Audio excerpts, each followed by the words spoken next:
capturing that data as soon as you can, and then using that data to ensure that you've got that proper heat nose service, and ultimately, when it there gets into that P3, P4, especially around that P3 where it's at break even standpoint, is looking at those animals that are being removed and saying, could we look back and say, was there something going on in that isolation GDU time frame that is a predictive model for the future and stuff? So, Swine it.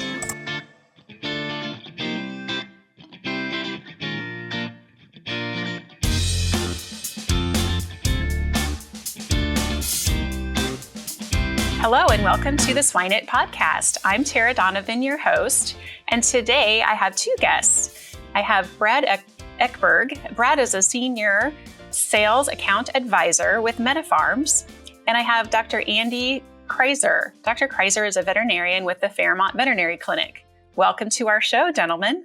Thanks for having us. Thank you. Great. Well, today we're going to be discussing the use of the MetaFarms system and management in your Gilt development unit. But before we get started, I'd like each of you to introduce yourselves to our audience and just give a little bit more about your background. Awesome. Thanks for having us. So I'm Brad Eckberg. Been here at MetaFarms for almost 10 years.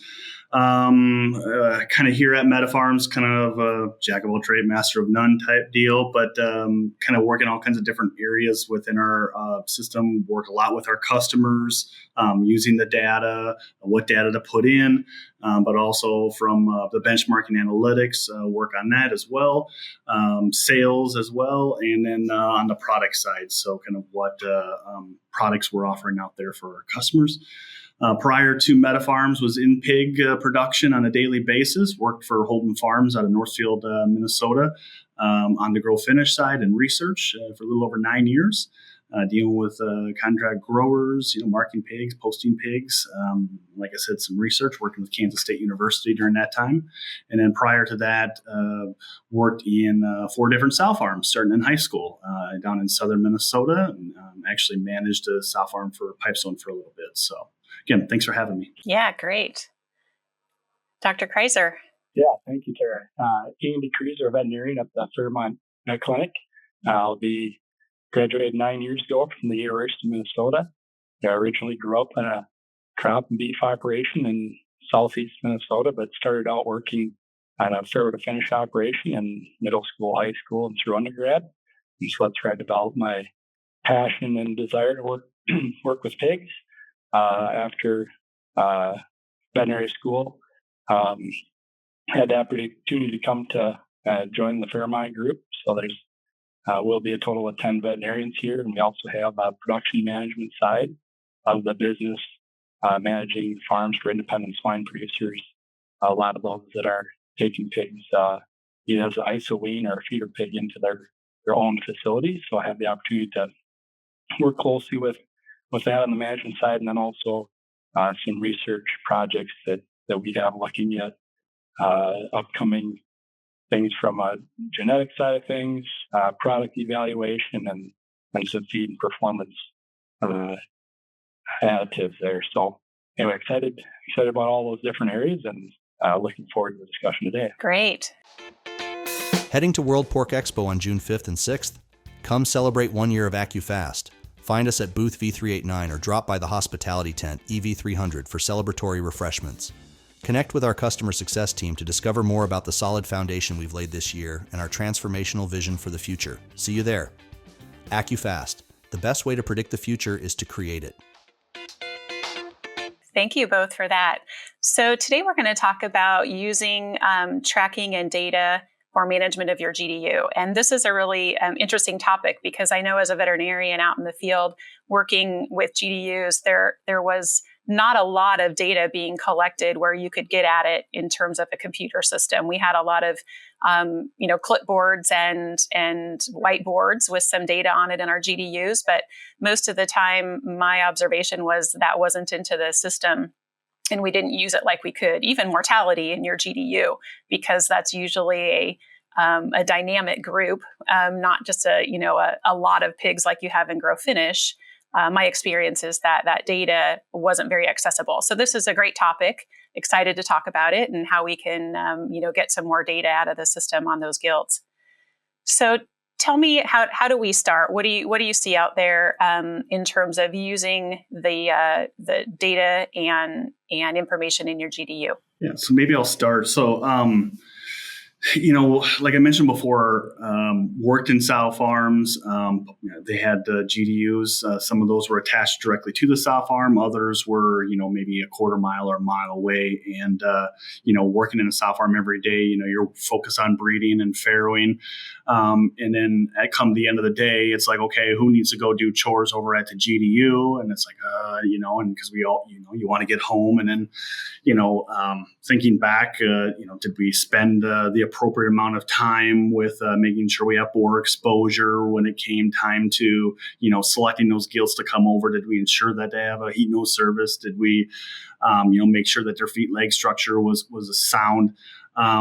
Probably not as well as it could have been. So that, like, as I've gotten here then to Meta Farms and kind of working with like our customer base and kind of seeing really the wide variance in data from, let's say, the top 10% versus the bottom 5%, and say, well, what is the difference? Or, one of those main factors of, how are some farms, from the 2023 data, how are some farms at a 16.4 total born, and we've got other farms, that's the top 10%, where the bottom 10% is at a little under 14. Why is that difference? And then you get into some of, group discussions and different management practices. And I'm lucky enough to be on site with a lot of our customers and kind of have discussions with data and like how do they use data and, what are important things that they use, right? There's so many different variables and things that you can look at from data. It can be overwhelming, but what are some of those core and main things? And one of the main things that I've pulled out from the data is customers that are actually tracking their replacement gilts as early on as they can. Maybe that's a 12-pound wean pig that they're keeping within their own system. Even to maybe they're purchasing gilts, 6 to 8 weeks before they're going to bring them into the herd. But capturing that data as soon as you can, and then using that data to ensure that you've got that proper heat nose service, and ultimately, when there gets into that P3, P4, especially around that P3, where it's at break even standpoint, is looking at those animals that are being removed and saying, could we look back and say, was there something going on in that isolation GDU time frame that is a predictive model for the future and stuff? So, absolutely. How about you, Dr. Kryzer? Yeah. So when I think about farms to work with, and going back to kind of what you said, Tara, that group is a dynamic, typically GDU, so it's more difficult historically to track, all in, all out, and how a certain group does. But when you think about how many gilts did you bring in within a subset, and how many of those did you get to breed and subsequently farrow in a perfect successful model, right? 100% of those gilts that you bring in, like Brad mentioned, make it to that parity 3. But ultimately, that's not the case, and because there isn't a good, everybody brings gilts in at X age. I don't have a good metric as far as what is our gilt, what is that percentage of utilization, I'd say, on gilts that one, get to the farrowing house successfully, and then ladder, to the subsequent parity performance. But things that we think about there with the producers and that I work with and we work with is what age are you bringing those gilts in, and sometimes that a lot of times hinges on the facilities that you have available. If challenged or encouraged producers and farms that we work with have some sort of a gilt development unit to bring those gilts in at an earlier age. Obviously, what the health status of that farm is and how much time do you need from an acclimation and a cool down really to prepare that gilt to be a successful sow in the herd and make sure that she's exposed, well acclimated, and cooled down to what she's going to be introduced to into the sow herd. And then, going back to thinking on, are these market hogs, and what are we providing them from a square footage, a feeder style, a water style, delivery method, versus, Gilt, where I'd like to think of them more as, your beef cows out on pasture, happy to have enough, space to lay down, stretch out. Or how are we, developing them from a feeding bag standpoint that ties into feed, formulation, number of diets, how that is delivered, and then ultimately, how do we prep her facility-wise to be successful in farrowing? For instance, what is her feed and water delivery system in farrowing that we need to think about back as a gilt in the GDU, that she knows how to drink out of a nipple if that's what she's going to be forced to do in the farrowing house. She knows how to run the feeder style that you have. So lots of different considerations and things to think about in terms of how is that gilt being developed, acclimated to make her successful at coming into the herd. Ultimately, as Brad mentioned, is it an afterthought at the end of the day? How do you go out there quick and get it done? Or, I'd like to think of these gilts as the future and foundation of our herd. And so how do you make sure we allocate enough time, resources, and we're talking about these things at production meetings, at health visits, that the employees and the farm staff know that these are a priority of our herd. I think you guys touched on a couple of things that I definitely witnessed is, having the mentality that these girls are the future, right, of the sow farm. And so treating them as such with, perhaps a bit of different type of facility when it comes to space and really care and a systematic process of developing them and knowing that, what your targets are for a replacement gilt in terms of age or weight or a combination thereof when you do boar exposure, all of those processes, right, that are different than they are in a finisher, really need to be systematically done and done really every day, right, and not as an afterthought. So, yeah, absolutely. So you mentioned a couple things there that gave me some questions. The first one was you talked about a gilt and her success making it to parity 3. And so are people measuring, is that a common metric in the GDU, is the number of gilts that enter into the system and how many of those make it to parity 3? Are people using that as a benchmark parameter? They definitely should be. That's kind of like the break even, if you will. So if we're removing those animals before then, right? You've got not only the cost of that animal that you're losing, but also the cost to replace her, and then obviously from her performance. When you look at it from a productivity standpoint, she really hits her stride from a total born in that P2 time frame. At P2, P3, P4 time frame is really kind of that the golden years of that young lady. Just kind of from a database from Meta Farms, and just as a kind of the overall size of the data, there's about 1.5 million sows on our program, and about 450 sow farms. And about 800,000 of those sows would be kind of U.S. based, and various customer, if you will, dynamics from management companies to independent producers.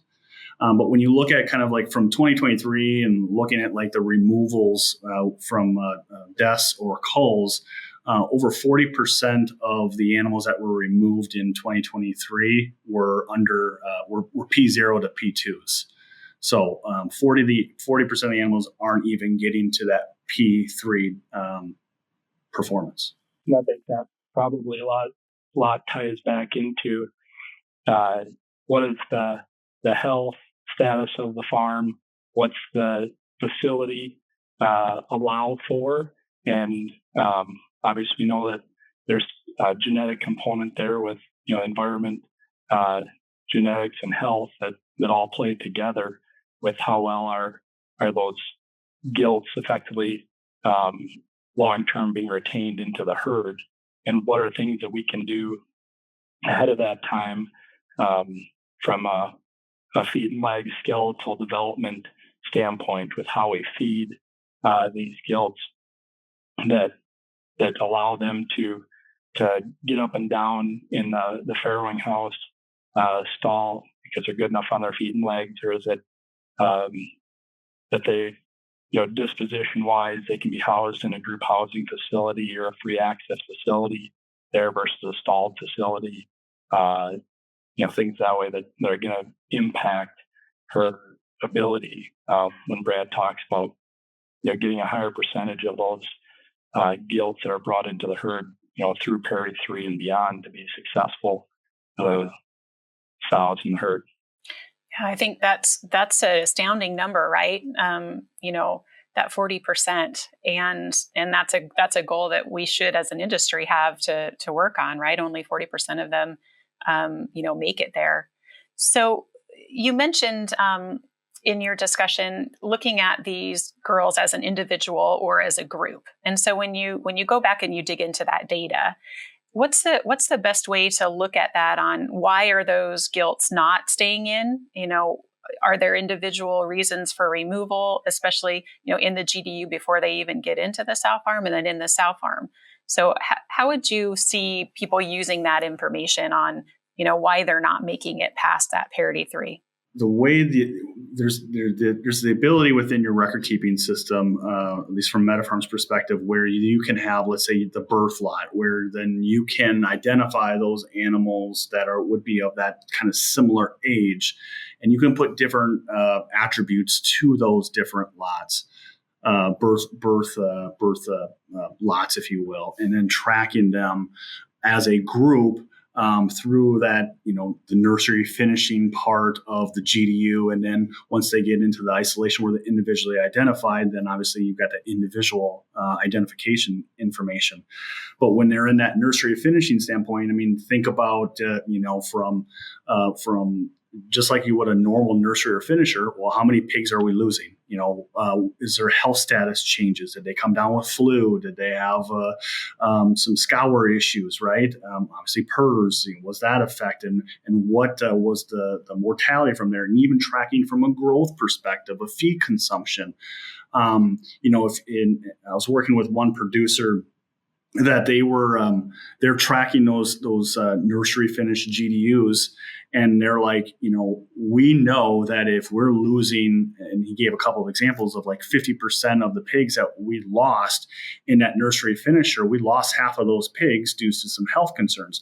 Well, when he looked at them, when all of those animals were removed from the south, the other half were removed from the south standpoint, he's like, in hindsight, being 2020, we should have just gotten rid of the rest of those animals because, we're losing them, throughout those younger parities. The performance wasn't there. So the younger time frame of an impact in their life really impacted the latter half of their performance and their longevity. And just a side note, with technology where it's at today, like back in my day, it was the old pen and piece of paper that you had in a GDU. Well, then I got to bring it into the farm, and then there's a biosecurity thing. But how do we get data into the record keeping system where now today we've got technology that you can easily have a phone, tablet, device into your GDUs that sends directly into your record keeping system? Yeah, and when I think about this as well, to add to that, you're looking at both the group as a whole, as Brad mentioned, there's certain ones that if they come down with something or break, how timely are we treating on those individuals to make sure we don't have long-term damage of heart and lungs and organs that she's going to ultimately, form a potential abscess from a pneumonia that breaks open later in life during a farrowing event, and she ends up with a sudden mortality. And so from a a group standpoint, if we take a step back and what is our acclimation timing and schedule, and how does that look? And do we know that, hey, there's certain times that there's going to be some additional stress on these girls as we're trying to get them on the same health profile as our sow herd, and we have intervention steps there around those acclimation procedures to make sure that, one, they see what we want to see from the herd standpoint, but we don't wreck them. I think is ultimately what Brad is referring back to. We lost half of them and wrecked the other half, right? And then from an individual standpoint, on the earlier, how do you treat those gilts just as a sow in the farrowing house? Meaning, you're going to make sure she gets up a couple times a day. You're going to make sure she gets an individual treatment if she's struggling off feed or has some other health early on. But then as we get in that latter half of that GDU or development stage there, what are we doing in terms of training our caregivers on the farm for selection when it comes to feet and leg and structure and body type and kind? That, to be successful, in the herd, we need an animal that, is sound on her feet and legs, good in her joints, and from a rib cage, skeletal, she's opened up enough that she has the ability to eat when she's full of pigs and maintain her body condition through that latter half of gestation and the farrowing.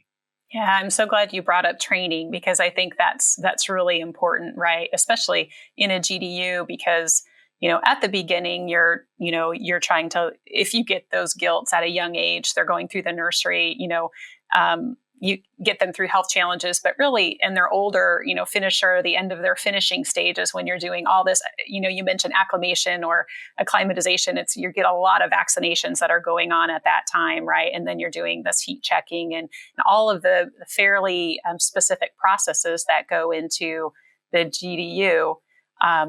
That's training a technical person. And how do you pick out that structure, right? And if you have I know the whole industry went over a period of a high turnover, and we struggled to get labor. And that's a key, I think, especially to a GDU, because there's so many processes that occur, that if you have constant new people, to get that education to them, right? So what do you see out there in terms of training? Do you see specific training programs for GDUs? And I think maybe the genetic companies, that's an area of focus for them. Are we using it? I'd say it's one that is underutilized there. That, certainly identifying someone that is a good livestock individual. Some people just have a natural ability to observe and understand the structure and joints. I mean, you can train most people probably, but there's some that pick it up naturally. And how do you partner with your health production team, your genetic company, to select the right individuals that are going to be brought into that herd. Ultimately, going back to the gilt utilization rate, one thing is, what's the percentage of gilts that truly enter the herd that make it to parity 3, and then what's the percentage of gilts that are coming into our GDU that never enter the herd, right? And so the higher we can push both of those numbers, the better. But at the end of the day, if it's not one that's going to be successful breeding, we need to have an intervention step where that person in the GDU has the ability to say, hey, this gilt isn't fit. And some of that comes back to are you forced somewhat to take that gilt in to fill a hole when it comes to performance on a sow farm in a perfect world, right? You have 100% farrowing rate, you have 0 death loss, and you call everything as a voluntary call that your percentage matches, your gilt replacement rate, right? And so we call only for performance reasons, but that's not reality. So at the end of the day,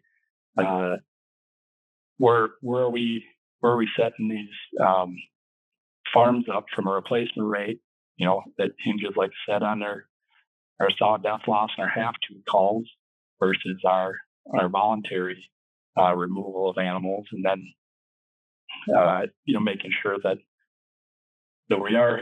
we are having the right number of gilts, and a lot of times the GDU is built in mind for a 50 to 55%. Well, all of a sudden we start pushing 65% through there. What the replacement rate is. What do? Well, we cut down our square footage, and now we're training them. We're cheating the system a little bit in terms of square footage and feeder space and water space. When we have our a lower effectively gilt retention rate, you're only going to get so many quality gilts out of a certain area in general. Yeah, for sure. We could call that the pitfalls of the GDU, right? All of those things we've seen. So, Brad, how about you in terms of training? What do you see that's working out there, and what could we do better? I think definitely don't see as much in the training aspect as Andy would and stuff. But what I definitely kind of see and watch is those companies that are dedicating those resources and those focus points to the GDUs, if you will.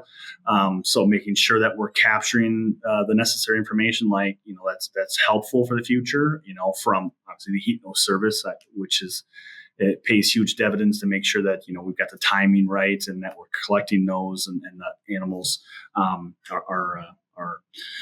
coming in with at least one heat nose service. But also, like, from a treatment standpoint, are we treating more animals, and what are we treating them for from a usage standpoint? And ultimately, do you want an animal coming in that you've had to treat for, let's say, a bad leg or something?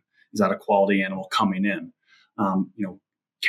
Capturing some of that information in a farm, identifying it and capturing it, obviously pays big dividends. And kind of just looking, since I'm a data guy a little bit, so kind of looking at, like, just from the removal and why, over 42% of the animals that were removed in 2023 for P0s were due to reproductive reasons. Reproductive reasons meaning they didn't come into heat, that they had repeat matings, NIPs, preg checks. That's a lot of animals, right? I mean, and as kind of a sample size, like 18% of all of the removals in 2023, 18% were P0s. So you're talking about 700-ish thousand animals. 18% of that's a pretty nice number. Well, then almost half of those animals were due to reproductive reasons.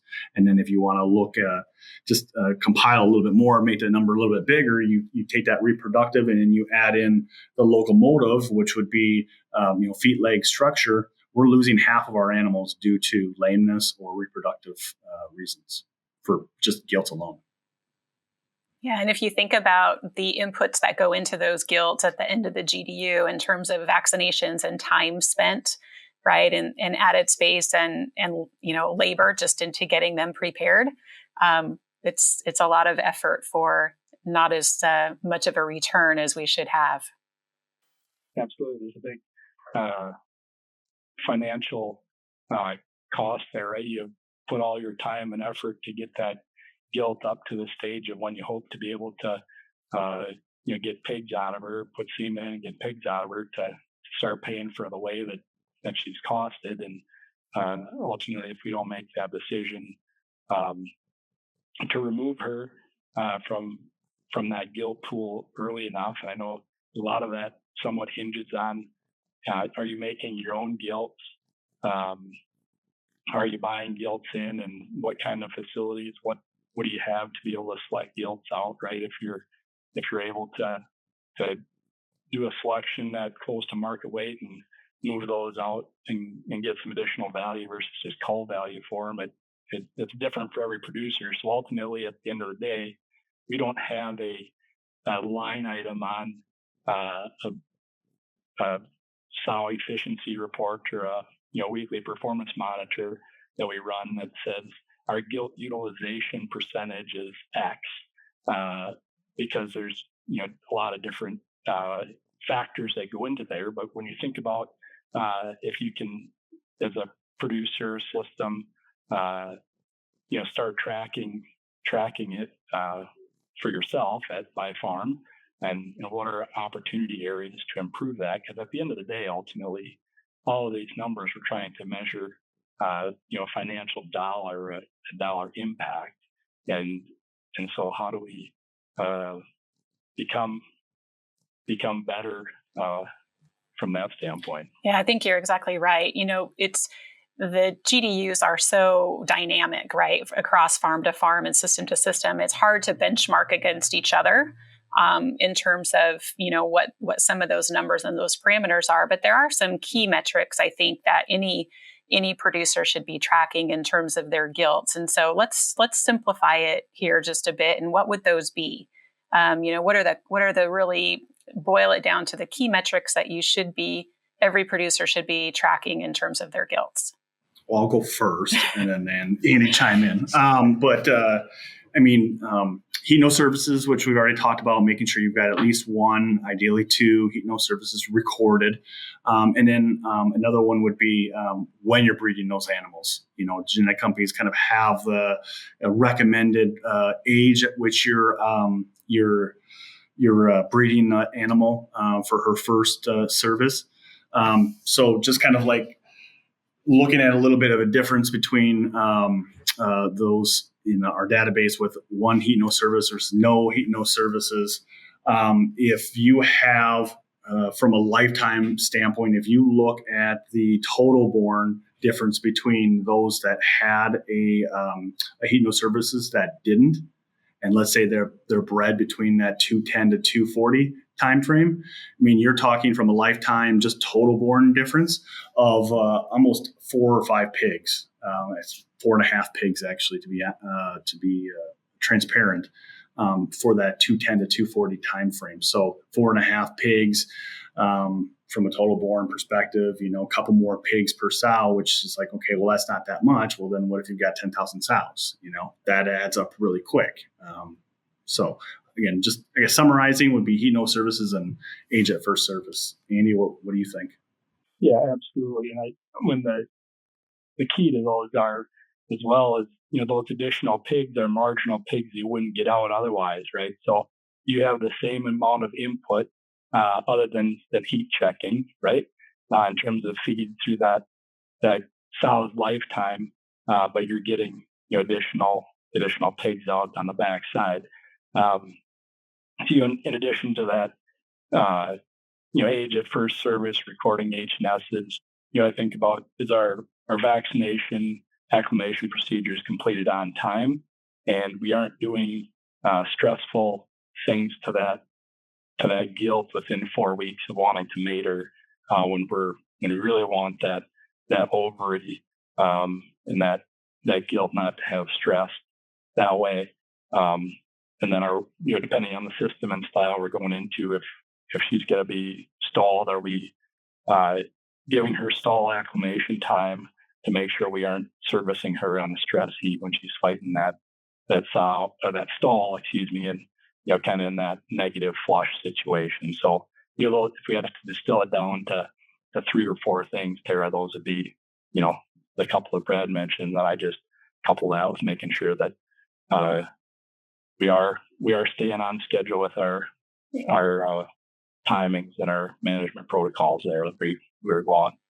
Yeah, I think that's good. The compliance of that is important, and that sometimes other than just to see a check mark on a box, right, in a group on a whiteboard in a dynamic GDU, that's a hard thing to do, but it's important to get those gilt acclimated, right? Because as we talked about, they're the future of that sow farm. So we're rounding our time together, but I want to give each of you the chance to just share any final thoughts that you've had that we haven't covered yet, or, we just talked about, I think key are those parameters. If you're not tracking them, start tracking them. They can be different for your farm than somebody else's. So benchmarking across farms is a little harder, but that's what we're in the business to do, right? So what you gotta start at your farm first. What else? What do you have for the take homes or challenges for the listeners? I'll start. So, I mean, from obviously, labor can be challenging, and having the right training, kind of as we've already discussed and everything. But as a data person, and kind of seeing, successful stories is really taking that time from capturing useful information as soon as you can on those animals, tracking that through, obviously utilizing that, but really just slow down and the Andy mentioned it before, which I think is a great point. Like the gilts are like the foundation of your entire sow farm. They are basically how you treat them early on will impact your farm later on from a productivity standpoint.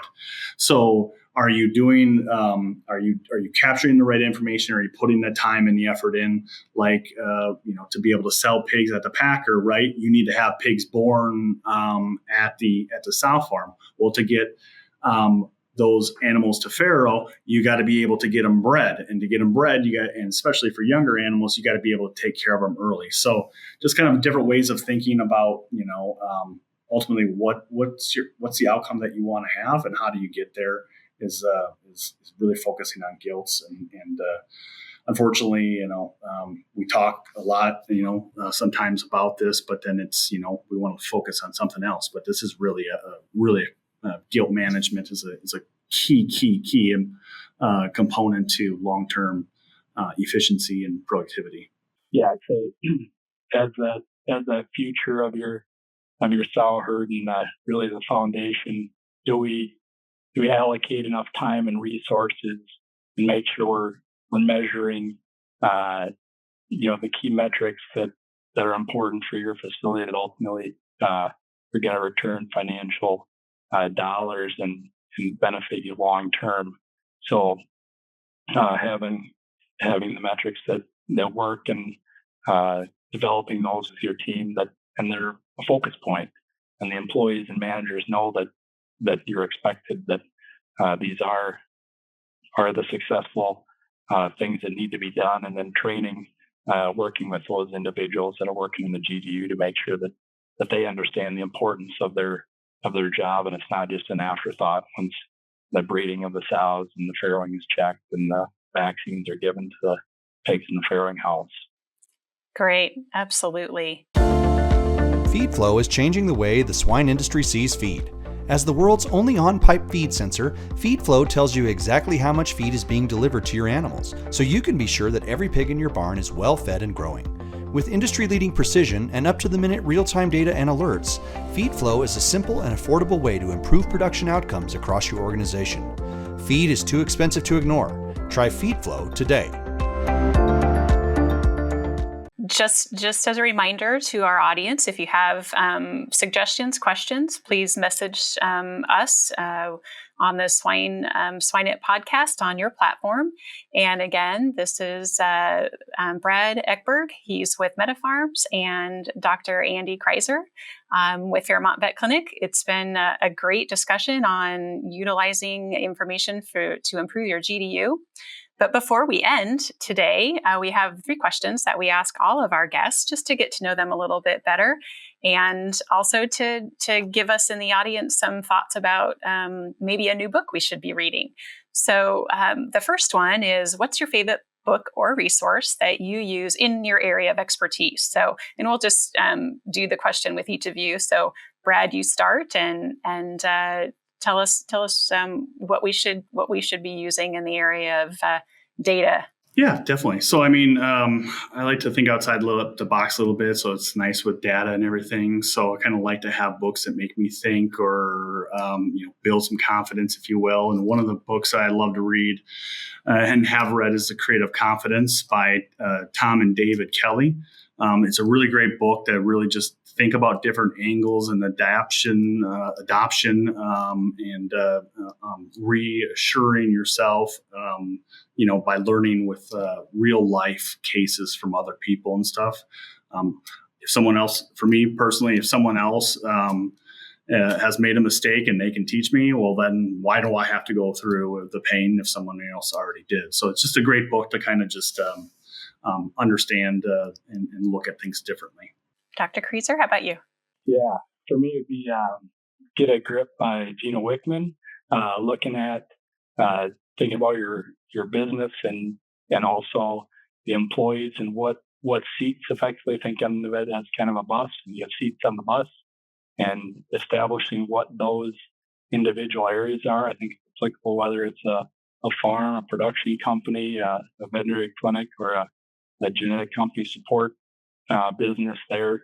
And do we truly identify the role that we're trying to fill, or do we just shove people into kind of where they fit versus seeking out and searching them? So I think about that within our business at the Fairmont Vet Clinic and the management side of things there, or the farms that work with. There's some good takeaways there that I think we can move the needle on making sure we have the right people doing the right things to be successful. Yeah, absolutely. It comes down to people. So what about a book or resource that you are reading or looking at, watching outside of ag or professional business? For me, I've got 3 young ladies in my life. I've got 2 twins, and they're a lot of fun. At the age of 15 right now. Bear with me for the gray hair. And then I've got a 11-year-old daughter. And so kind of one of the books that I like to have and that I've read in the past is called Strong Fathers, Strong Daughters by Dr. Meg Meeker. Really has prepped me for the impact that a father has in their daughters' lives. And, as a guy, it was kind of really very eye-opening, and as a father and stuff. So great book. Highly recommend it. Yeah, and for me, I'd say it's Boundaries. It's called here.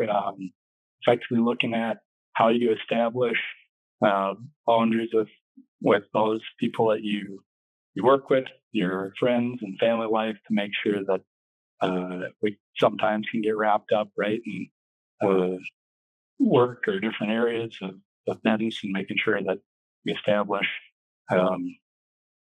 time for each aspect of our life outside of work, and how do we make sure we maintain that time balance.